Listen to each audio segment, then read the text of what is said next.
Hello students, I am back with my next video for class 10, chapter number 3, part 2 of the book The First Flight, and the name of the chapter is The Black Aeroplane.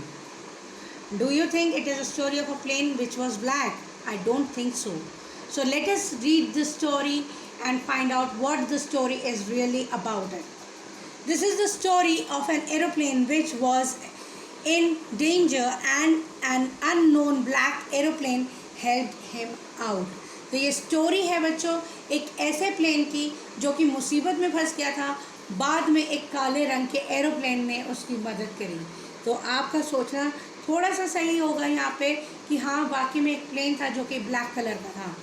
The narrator is an expert pilot. He is the man of sanguine nature. While flying his Dakota over France, he looks forward to his holiday with his family.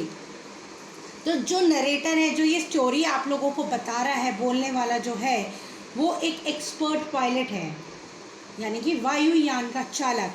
और वो एक बड़ा ही sanguine nature यानी कि काफ़ी सुलझे हुए दिमाग का आदमी है. और वो जब डेकोटा से फ्लाई ऑफ करता है, वो फ्रांस जा रहा है अपनी फैमिली के साथ अपनी हॉलीडे स्पेंड करने के लिए. He imagined that he will reach his destination and will on in time for his big English breakfast. Little does he know the impending danger. तो वो ये सब इमेजिन करने लगता है कि वो जल्दी से जल्दी अपनी फैमिली के पास पहुंचेगा, उनके साथ सवेरे ब्रेकफास्ट करेगा. यही सब इमेजिन कर रहा है. इस चीज़ से बिल्कुल बेखबर है कि कौन सा खतरा उसके आगे आता जा रहा है. Soon he finds himself in the vortex of a terrible storm. He sees stormy clouds before him.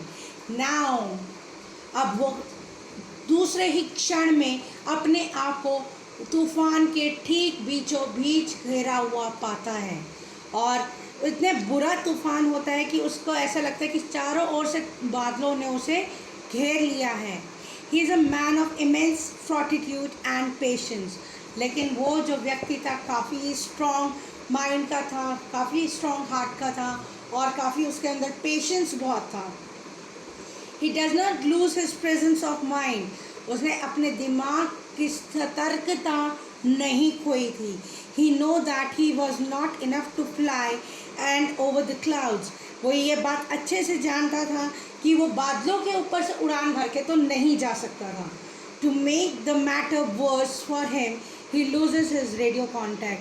ये मैटर और भी ज़्यादा बुरा तब हो गया जब उसका रेडियो कनेक्शन जो था वो टूट चुका था. Suddenly he sees another plane flying near him, the pilot of which seems to beckon him to follow him. अचानक से उसकी नज़र एक ऐसे प्लेन पे पड़ती है जो उसका पीछा कर रहा होता है और उसका पायलट जो है वो लगातार उसे ऐसा लगता है कि सिर्फ वो उसी का पीछा करने के लिए ही वहाँ पे आया है. Without him, like a child, he takes this risk knowingly as he has no better option before him.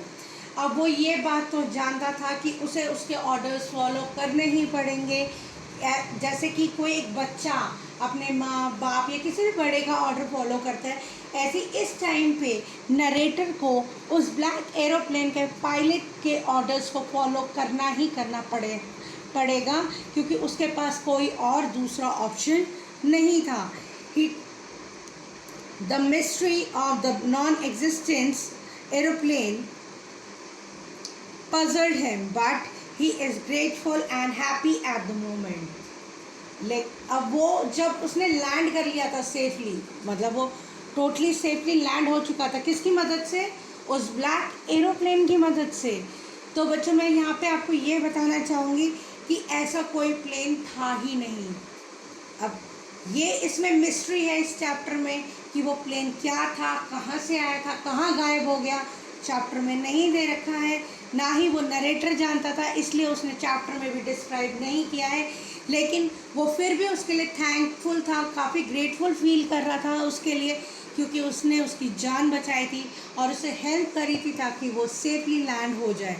So students, I hope you liked the story.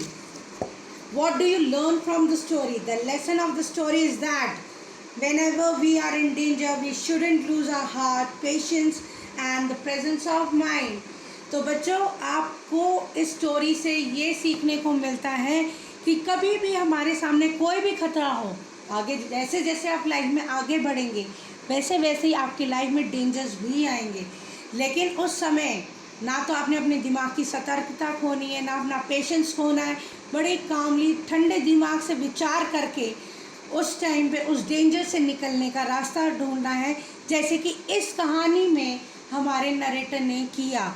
उसने थोड़ा सा दिमाग लगाया, पेशेंस ली, फिर पता नहीं कहाँ से एक मिस्टीरियस प्लेन आके उसकी मदद कर जाता है। So students, you all are requested to write the summary of the chapter and also do the textbook question of this chapter in your notebooks neatly. Stay home, stay safe and wait for my next video. Bye.